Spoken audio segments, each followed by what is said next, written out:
Bienvenue à toi dans cette vidéo où dans cette vidéo spéciale, on va analyser ensemble un bout d'un appel qu'on a fait en jeu de rôle avec une personne de mon équipe qui s'appelle Tanguy. Et dans ce jeu de rôle, il a traité certaines objections que je lui ai fournies. Et donc, on va le décortiquer ensemble, étape par étape, pour que tu puisses comprendre exactement ce qu'il a fait et que tu puisses comprendre la psychologie humaine liée à la vente pour que tu puisses t'en servir dans tes prochains appels et aider une personne à se décider de te rejoindre ou à se choisir tout simplement. Donc sans plus tarder, on va décortiquer ensemble ce jeu de rôle. Mais juste avant, qui suis-je? Comme peut-être tu as pu le voir dans une précédente vidéo, ou si c'est pas le cas, si c'est la première vidéo, je m'appelle Rachid, je suis coach en vente depuis ces 4 dernières années et je suis Head of Sales, autrement dit directeur des ventes dans une grande structure d'accompagnement qui est Coleman Publishing. Donc quelques chiffres à mon actif: 1 300 000 € encaissés en 2022, 1 700 000 € encaissés en 2023 pour l'ensemble de mes partenaires, et sur 2024, on est sur la voie des 2 millions. Donc sans plus tarder, on va rentrer ensemble dans le vif du sujet où là, on va décortiquer ensemble ce que Tanguy a fait pour m'aider à me comprendre, mais lui aussi, il a fait ça pour mieux me comprendre, étape par étape. On va rentrer dans certains détails qui peut-être même vont te paraître anodins, mais qui ont une sacrée importance. C'est parti, on y va.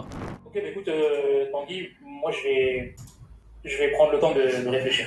Ok, absolument pas de problème. Moi, juste avant qu'on en revienne là-dessus, déjà, est-ce que, pour être sûr, par rapport à tout ce que je t'ai présenté, est-ce que déjà, toi, tu as le sentiment que ça correspond à ce que tu recherchais et ce dont tu as besoin aujourd'hui?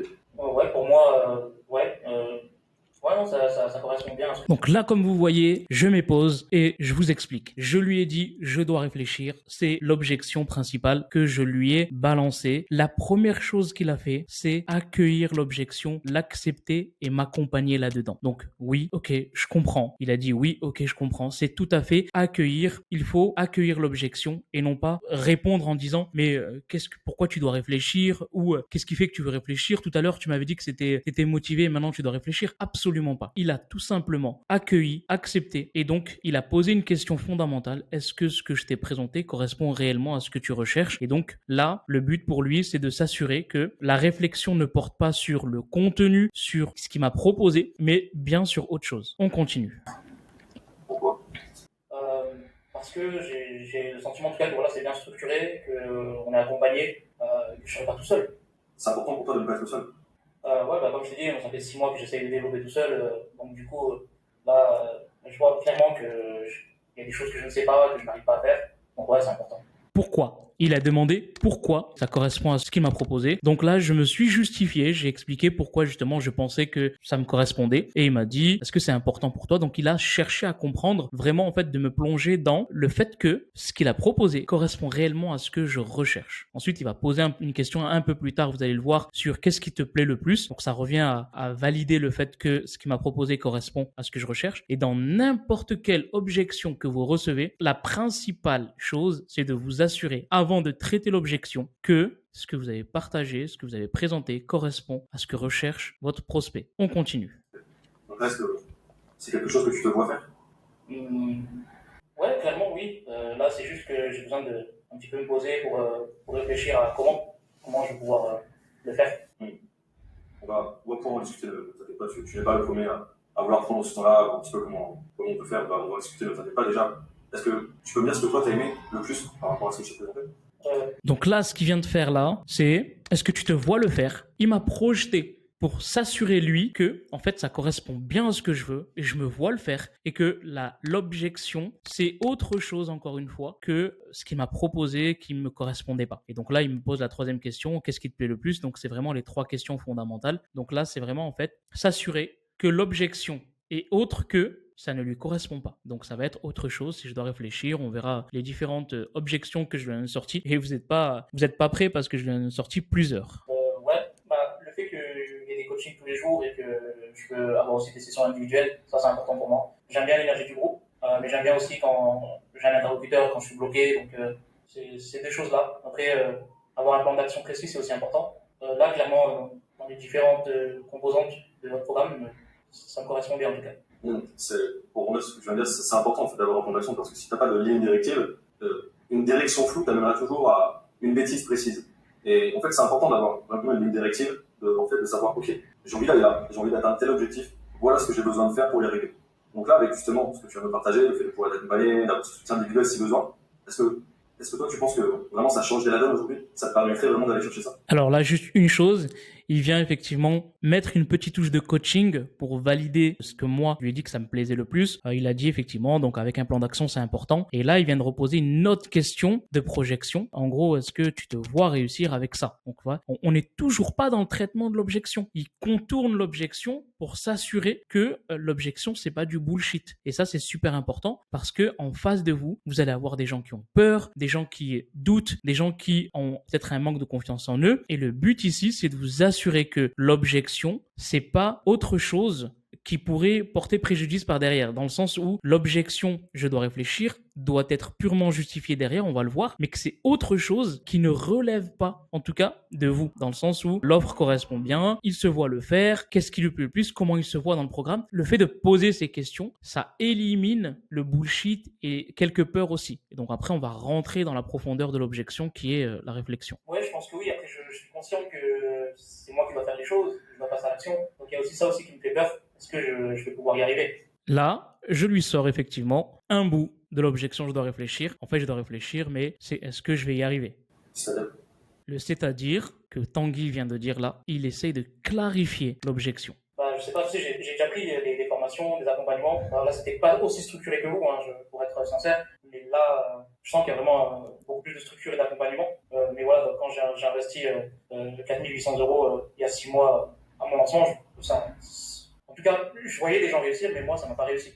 ok. Mais justement, le fait que tu as déjà été accompagné, ça t'a permis de te rendre compte qu'est-ce que tu as besoin, qu'est-ce que tu ne veux pas. Donc là, justement, du fait que tu as déjà cette vision-là, qu'est-ce qui fait qu'aujourd'hui tu as peur de ne pas y arriver? Du fait que, comme tu viens de me le dire, tu vois que c'est plus complet, qu'il va y avoir du souple. Tanguy continue à poser des questions de clarification pour comprendre en fait mon objection. Je ne sais pas si je vais y arriver. Pourquoi je pense ça? Qu'est-ce qui fait que je pense ça? Et donc là, c'est une étape de clarification. Hein, et on verra dans une autre vidéo la méthode CQC qui signifie clarifier, questionner, redonner confiance. Donc là, il est dans l'étape de clarification.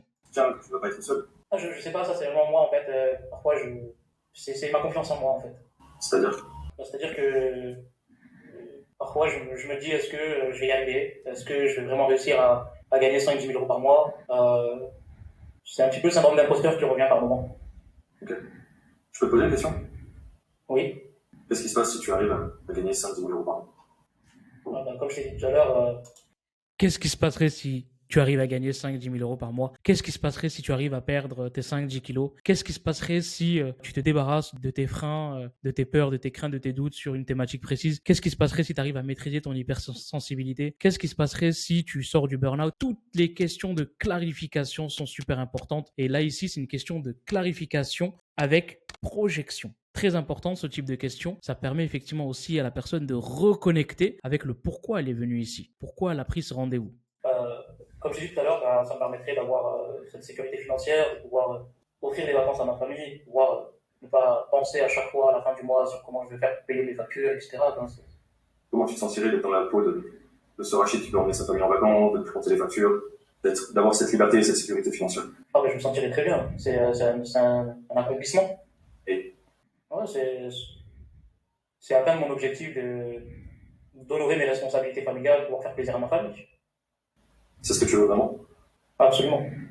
Donc là, ce qu'il vient de faire, c'est projection, donc clarifier et projeter. Et il m'a amené dans ma situation désirée. Et donc, je l'ai verbalisé. Même si vous l'avez fait précédemment durant l'appel, là, on est sur une autre étape de l'appel qui est le traitement des objections. Vous pouvez absolument le refaire, qu'il puisse le reverbaliser. Que le prospect le reverbalise, c'est super important. Et les silences qu'il laisse sont stratégiques. Pourquoi? Parce que une fois que je parle, là vous avez vu dans le jeu de rôle, j'ai parlé, il a laissé un silence et il a dit c'est-à-dire, je lui ai donné d'autres informations. Il m'a fait effectivement verbaliser certaines choses. Le silence, les gens, il faut que vous compreniez une chose, c'est que généralement les gens détestent le silence. Et donc comme les gens détestent le silence, ils vont le combler en vous donnant d'autres informations.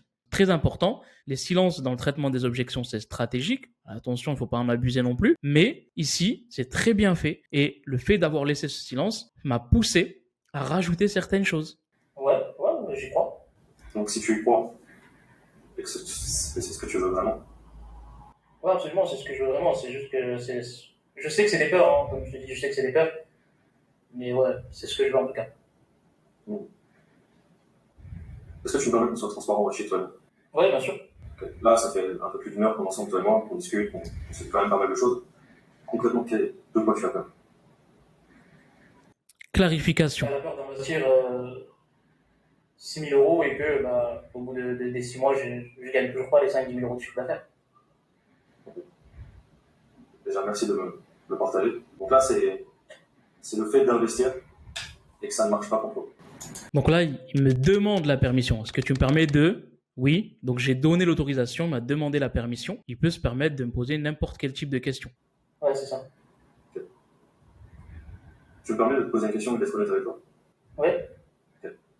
Deuxième demande de permission. Très important lorsqu'on traite les objections, d'avoir le réflexe de demander la permission, parce que ici, on est sur une phase où la personne a peur et limite presque elle a envie juste de couper l'appel. Donc, quand on demande la permission, elle accepte, la personne en face de vous accepte. Vous pouvez poser tout type de questions, même des questions un petit peu challengeantes. Le but, c'est encore une fois, c'est vraiment de comprendre comment vous pouvez l'aider à prendre la bonne décision. Donc, si vous vous souvenez un petit peu tout à l'heure, je lui ai dit, je dois réfléchir. Ensuite, c'est, je sais pas si je vais y arriver. Et ensuite, on arrive là, c'est, j'ai peur en fait d'investir et que ça ne marche pas pour moi. Si tu te lances avec et que tu te donnes à 100%. Est-ce que toi déjà tu as un problème, une question, des doutes? Est-ce que tu viendras nous voir ou est-ce que tu vas plutôt rester de ton côté à attendre? Non, je pense que je viendrai vous voir, je pense que j'ai pas de timidité. T'es sûr? Ouais. Pas parce que justement dans les accompagnements que j'ai pris précédemment, j'ai pas trop parlé, je suis resté dans mon coin et ça m'a pas réussi. Donc tu as pu prendre conscience comme quoi c'est important justement de demander de l'aide. Ouais. Là, ce que Tanguy vient de faire, si je te demande ça, il vient de remettre en quelque sorte la responsabilité sur la personne, sur son prospect. Est-ce que si tu as des questions, est-ce que tu vas rester dans ton coin ou est-ce que tu vas venir nous en parler? Il le responsabilise, lui disant, tu veux que ça marche, il faut que tu passes à l'action, mais il faut aussi que tu fasses certaines choses que tu n'as pas fait dans tes accompagnements précédents. Nous solliciter, ainsi de suite. Et donc là, il remet la responsabilité sur la personne, chose qui est très importante et très forte pour responsabiliser. Le but, c'est d'avoir des personnes qui soient engagées dans vos accompagnements, dans vos formations. Et donc, ici, c'est important d'avoir une question dans le traitement des objections d'engagement. Ça, c'est que si tu te donnes à 100%, et que tu viens nous demander d'aide quand tu en as besoin, sache que nous, on va être à 200% avec toi. C'est inconcevable en fait qu'on te laisse tout seul comme ça à attendre que le temps passe et qu'on se retrouve à la fin et qu'est-ce qui s'est passé. On aura tiré la Je l'ai vu parce qu'en plus il y a une customer care qui vient nous parler toutes les semaines, donc c'est pour ça que j'ai senti que c'était différent. Donc basé sur tout ça, qu'est-ce qui risque de mal se passer? Finalement rien.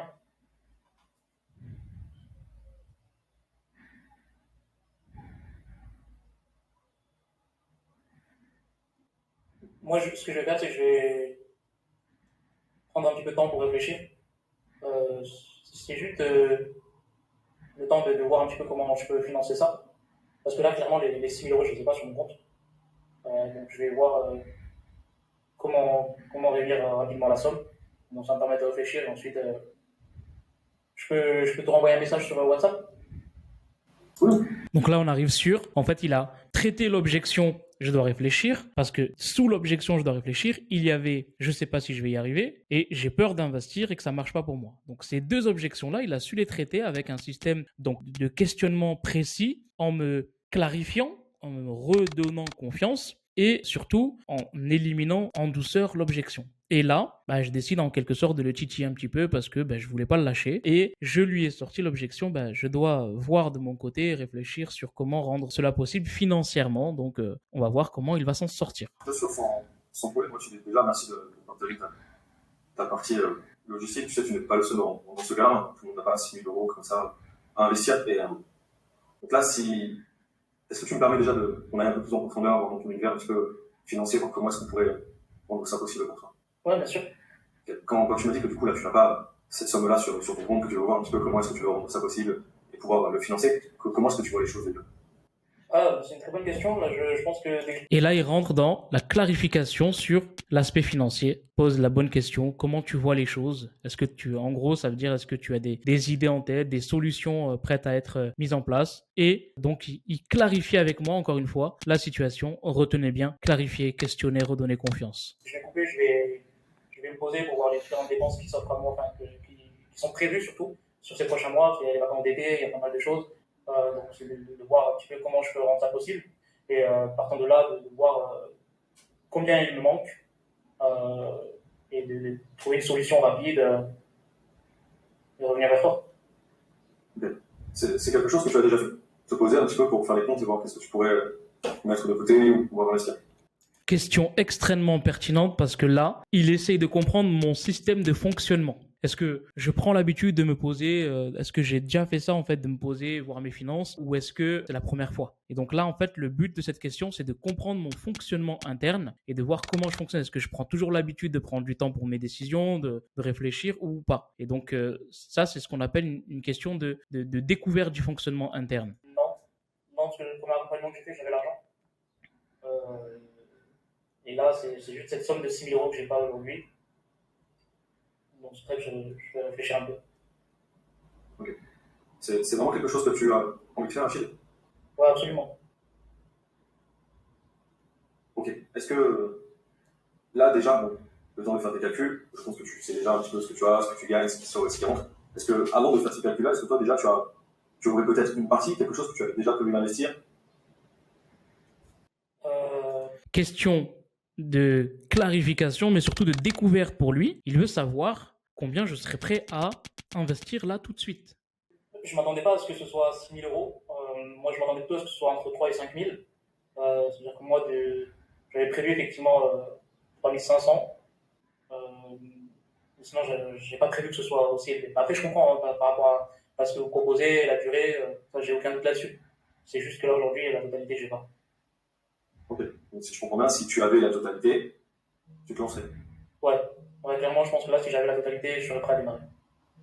Tu penses ou tu es sûr? Je Clarification. pense qu'il y a juste 3 semaines de vacances que j'ai au mois de juillet. Donc peut-être que j'aurais pris la décision de commencer au mois d'août. Peut-être. Et donc là, je lui envoie encore une fois un blocage dans le sens où le timing. Le timing, je sais pas, parce que il y a 3 semaines de vacances, je sais pas si c'est le bon moment pour démarrer. Tu sais, ça, les vacances, les grandes vacances, on le sait que voilà, ça, c'est de la logistique. Si ce n'est que ça, rien ne t'empêcherait de pouvoir démarrer, te donner des accès à la plateforme, ce qui te permet, tu vois, pendant tes vacances, le matin, pendant le petit déjeuner, de pouvoir un petit peu regarder, te mettre un petit peu dans le bain, te préparer, te dire, ok, voilà ce qui va me se passer en but, partir sur une nouvelle énergie, partir sur vraiment quelque chose, soit te motiver aussi, vraiment sortir de là où tu es un petit peu déjà. Hein. Est-ce que tu me permets de t'apporter un petit peu mon regard là-dessus sur les solutions qui pourraient être possibles? Ouais. Avant de passer sur les possibilités, là, il a répondu à mon objection timing en me disant c'est normal, on a l'habitude, tu peux très bien démarrer, être dans l'énergie, avoir la plateforme à disposition et pouvoir démarrer plus tard. C'est ce qu'on appelle vraiment de la flexibilité et de l'ingénierie. Ça, c'est super important. Combien d'entre vous passent à côté de ventes pour aider des gens juste parce que c'est pas le bon moment pour eux, alors qu'en fait, vous pouvez les faire démarrer et ne démarrer en fait et d'appuyer sur le bouton de la date, de la durée des coachings en tout cas, jusqu'à ce qu'ils sont opérationnels. En tout cas, vous pouvez déjà les faire démarrer pour qu'ils soient dans un pied avec vous dans l'énergie, dans la motivation et qu'ils puissent démarrer plus tard. Donc c'est exactement ce qu'il a fait. Je savais pas qu'on pouvait faire ça, c'est-à-dire avoir l'accès à la plateforme et pouvoir démarrer plus tard. C'est ça. En fait, le but, c'est que plutôt que tu rentres et que tu perdes du temps, parce que voilà, tu vas être en vacances, tu vas être occupé, tu vas aussi déconnecter. Je pense que tu as besoin aussi peut-être de ça depuis tout ce temps, que tout ce qui s'est passé, de pouvoir vraiment prendre du temps pour toi, la famille, déconnecter un petit peu pour vraiment repartir du bon pied sur une nouvelle énergie et te dire, ok, maintenant, je sais où je vais, je sais où je veux aller, et d'avoir pris ce temps-là pour toi qui est important. On te donne les accès à la plateforme, ce qui permet quand même d'avoir déjà un pied chez nous, de regarder un petit peu, de te préparer, et dès que tu reviens de tes vacances, au 1er août, on enclenche l'agenda des coachings, ton accompagnement de 6 mois, et là, Ok, très cool, ok. Je savais pas. ça, c'est quelque chose qu'on fait très souvent. On est quand même, le but, c'est qu'on parte ensemble pour 6 mois. Donc voilà, le but, c'est que ça démarre correctement. On n'est pas à 3 semaines. Mais le but, c'est que tu puisses aussi voilà, avoir cette nouvelle énergie. Après, sur le point financier, écoute, on peut aussi trouver des solutions. Car là, le temps que tu puisses mettre de côté, faire un petit côté calcul, voir tout ça, ça va te faire perdre encore un certain temps. Ce qui serait possible de faire, c'est d'en mettre une partie qui te permettrait de démarrer. Admettons, pas forcément la totalité, mais partir sur une base de 3 000. Comme ça, tu mets un pas avec nous, tu démarres avec nous, ce qui va te permettre d'aller chercher cette nouvelle énergie, et donc forcément des nouvelles actions, et donc forcément des nouveaux résultats. Et quand je parle de résultats, le but c'est d'aller chercher des résultats financiers qui vont te permettre d'aller chercher cette deuxième mensualité avec tes propres résultats. Donc là, il est en train de faire ce qu'on appelle une proposition de logistique financière pour permettre aux prospects, donc en l'occurrence à moi ici, de démarrer directement avec lui et de pouvoir appuyer sur le bouton de l'accompagnement dans 3 semaines après les vacances en étant engagé avec une première mensualité. Et l'information que je lui ai donnée tout à l'heure que j'avais les 3 500 €, il a été très intelligent de lui dire pas forcément la totalité, juste pour que la personne elle puisse pas avoir cette peur de se dire ah ben j'ai 3 500, je vais payer 3 500. Il a dit bon, on peut partir sur 3 000. En gros, tu auras 500 € de marge de côté et en ayant cette flexibilité d'être dans l'environnement, dans l'énergie, d'aller chercher les premiers résultats qui vont lui permettre par derrière d'avoir cette deuxième mensualité. Mais je vais pas m'arrêter là, vous allez voir, je vais être assez lourd avec lui pour voir comment il va s'en sortir. Ok.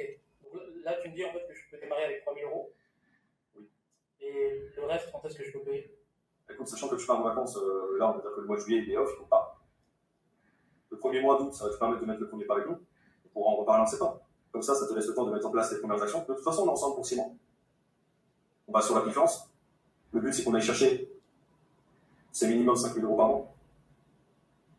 Pour que déjà, tu puisses terminer de rentabiliser le programme. Mais ensuite, aller faire un choix de en faisant. Là, si on voit à long terme, un objectif d'aller gagner 5 à 10 000 € par mois, mais pas une seule fois. Ok, donc ça veut dire que je pourrais payer 3 000 € maintenant et 3 000 € en septembre. Oui. Ok. Je vais réfléchir parce qu'en fait, les 3 000 € en septembre, je ne sais pas si je vais pouvoir les sortir. Parce que vu que juillet, je ne travaille pas et que août, je vais être en développement, comme tu m'as dit, je pense que ça prend au moins les 2 premiers mois pour avoir du chiffre d'affaires, ou le premier mois, je ne me souviens plus. Donc du coup, en plus en septembre, il y a la rentrée scolaire. Il y a pas mal de choses à ce moment-là. Ça peut être compliqué pour moi. Il y a la rentrée, en septembre. Pourquoi ça va être compliqué? Parce que la rentrée scolaire, j'ai 2 enfants, il y a des charges sur la rentrée scolaire, avec, il y a assez de dépenses scolaires, frais de cantine, il y a tout qui tombe en septembre en fait. Tu me permets de t'apporter mon regard là-dessus? Moi, je t'en prie. Je comprends totalement ce que tu me dis, je vois ce que tu veux dire. Et en fait, si tu comprends ta logique, du coup, en septembre, il y a la rentrée scolaire. Octobre, il y a peut-être Halloween. Ensuite, va arriver décembre avec le cadeau de Noël. Février, il y a la Saint-Valentin. Ensuite, il y a Pâques. Ouais, je comprends, mais c'est une réalité financière, tu vois. Là, il vient de faire ce qu'on appelle une pattern interrupt. En gros, il vient d'éteindre et d'allumer la lumière dans mon cerveau, dans le sens où me dire, ouais, c'est vrai que septembre, ok, mais toi, en fait, tu veux avancer, et à chaque fois, tu trouves une excuse. Septembre, il y a la rentrée, octobre, il y a Halloween, novembre, il y a quoi, décembre, Noël, et ainsi de suite. En gros, il a osé me challenger pour me dire, en fait, ouais, c'est vrai, moi, je veux avancer, et je m'auto-sabote avec des timelines, avec des dates, etc. Mais là, ce qu'il a fait, c'est très intéressant dans le sens où il a fait ce qu'on appelle une pattern interrupt. Stop, arrête de trop réfléchir. Là, tu te cherches des excuses, en gros. Est-ce que c'est possible de, par exemple, sur les 3 000 € restants, de les diviser en deux, par exemple? Là, on rentre purement dans la logistique financière. Tu t'en livres un peu? Bah, sûrement, surtout septembre, ouais, ça m'aiderait bien. C'est vraiment juste septembre le problème. En fait, j'ai pas envie d'arriver septembre et de vous dire je suis en incapacité de payer. Moi, je suis quelqu'un qui est carré, qui est honnête dans mes engagements. Du coup, je veux pas avoir de problème si je n'arrive pas à payer. Ok, j'apprécie ta façon d'être, ta façon de penser par rapport à ça. Et si je t'ai proposé cette solution-là, c'est pour t'aider à démarrer. Comme je te l'ai dit, on est ensemble pour 6 mois. Le but, c'est qu'on fait aussi cette confiance-là. Donc évidemment que oui, si jamais en septembre, tu es dans cette difficulté de pouvoir payer la deuxième mensualité, tu nous envoies un mail, tu nous expliques la situation, on est des humains, on va pas te dire, bah non, tu mets le coup sur la gorge, non, t'as pas le choix de payer, ou sinon, bah ciao. Qui vous fait pour faire ça? C'est ok pour moi. Du coup, si on peut faire effectivement 3 000 € pour démarrer, 1 500 € en septembre et 1 500 € en octobre, ça c'est vraiment envisageable pour moi. Bah écoute, avant de parler de septembre et d'octobre, j'aimerais vraiment faire que tu prennes déjà un engagement envers toi-même, plutôt que de t'imaginer à septembre, octobre et d'avoir des difficultés payées. De t'imaginer surtout en fait faire ce nouveau pas pour toi. Et de mettre tous les moyens pour aller chercher en fait cette deuxième mensualité. Si jamais tu ne l'avais pas, comme je te l'ai dit, tu as toujours moyen de nous envoyer un mail. En fait, j'ai pas envie de te donner cette facilité-là d'un coup, même si elle est possible, car j'ai envie vraiment pour toi que tu l'aies à 200%. Et non, Non, je sais, moi je sais clairement qu'en fait en septembre j'ai des prix et des sorties. En septembre, sauf si tu me dis que je peux faire des ventes au mois d'août et que je peux générer 3 000 € au mois de septembre. Sinon, septembre, je sais que 3 000 € c'est très compliqué pour moi. Après, je ne peux pas te garantir que tu feras des ventes au mois d'août. Même si, en vrai, ça serait possible que tu ne démarres pas officiellement de 0-0. Tu as déjà des bases, tu as des choses en place. Forcément que oui, avec ce qu'on va t'apprendre, ça va être de l'optimisation sur ce que tu fais déjà, sur ce que tu sais déjà. Donc, il est tout à fait possible que tu arrives à faire des ventes pour le mois d'août. Donc, écoute, si ça peut te rassurer, le principal, c'est le plus important. Sa sincérité est importante. Moi, je ne peux pas te garantir que. Faut pas être de ceux qui vont dire je te garantis que tu vas. On n'a pas de boule de cristal. L'engagement, c'est envers la personne. Et dans n'importe quel type d'accompagnement, c'est la personne qui passe à l'action. On ne peut pas avoir de boule de cristal et savoir exactement ce qui va se passer. Vous devez vous déresponsabiliser de l'action des gens. C'est exactement ce qu'il a fait. C'est qu'on a eu vraiment. Donc écoute, si ça peut te rassurer qu'on parte sur ce principe-là, Ok. je veux pas que ça soit une porte de sortie et une facilité pour toi. Non, ça me va.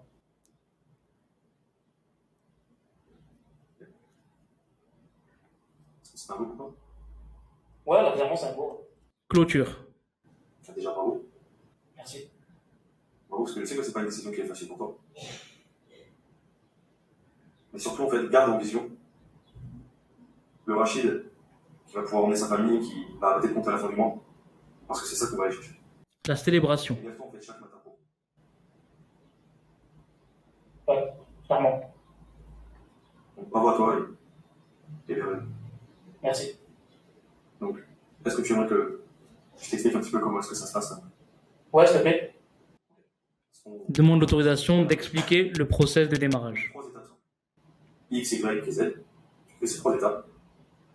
Ensuite, une fois que tu as fait la troisième, on t'envoie tes accès donc à la plateforme et l'agenda des coachings, comme tu me l'as partagé, on te l'enverra que à partir du 1er. Comme ça te permet déjà d'avoir l'accès à la plateforme, le contrat, la facture, comme ça tu as tout pour faire tes petites choses de ton côté. Et à partir du 1er août, ça sera automatique, tu recevras l'agenda. Et ça te permettra de démarrer l'accompagnement ici. Ok. Donc là, le paiement, il faut que je le fasse tout de suite. Alors tu auras le RIB, c'est directement un virement que tu peux faire. Ok. C'est suivant ta banque, oui, c'est quelque chose que tu peux faire là tout de suite maintenant sans problème. Je sais que les banques en ligne, généralement, tu peux ajouter le bénéficiaire, des fois le virement dans la foulée. J'ai une personne tout à l'heure qui a fait ça. Ou alors, suivant ta banque, peut-être que ça va te demander 24-48 heures de délai. Ça, sans problème, tu mets le bénéficiaire, si jamais il y a de l'attente. Mais c'est bon, tu lui fais le virement, et puis c'est ok. Tu nous envoies, on t'envoie tout ça. Ok. Bah, je vais m'en occuper dès ce soir. Comment tu te sens déjà? Je sens bien. Merci. Plaisir. Et voilà ce jeu de rôle décrypté pas à pas, étape par étape. J'espère que tu as pu prendre des notes, j'espère que ce format t'a plu. En tout cas, le but c'était de décortiquer et de t'expliquer les différentes étapes qu'il a fait. À savoir, il y a 3 étapes à respecter dans le traitement des objections. 1, savoir clarifier. 2, savoir bien questionner. Et 3, avoir cette envie de lui redonner confiance à travers ses questions. Clarifier, questionner, redonner confiance, c'est exactement ce que Tanguy a fait du début à la fin. Et à la fin, on a traité les objections de la manière la plus humaine possible. Et c'est exactement ce que je veux te transmettre à travers cette vidéo. Pour ma part, je te retrouve sûrement dans une prochaine vidéo. Pense à liker, à t'abonner. Je te retrouve prochainement. Salut à toi.